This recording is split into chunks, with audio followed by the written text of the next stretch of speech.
বন্ধু তাহলে থাক, ঘুরে আসি নাকি? যে তুই ইমার্জেন্সি কাজ তা যা, তার কি আরবি। তাহলে যা, তাড়াতাড়ি করিস, বেশি জানি দেরি করিস নে। বন্ধু 10 তারিখ তো আমার ফ্লাইট মালয়েশিয়া যার, তাই একটু আগে আসিস। আমার ওই আবার সামনে বার্থডে পার্টি আছে, হ্যাঁ ওই আমার কাজ শেষ হয়নি, ওইসব অজুহাত দেখাই জানি আবার মিস করিস নে।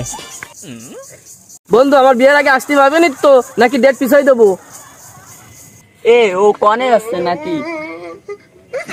ও তো আগদি যাচ্ছে, আগদি ঢুকলে আর বেরোতে চায় না। আমি পারি না আর পারি না, আমি কেন মরি না, আজরাইল কি চিনে না।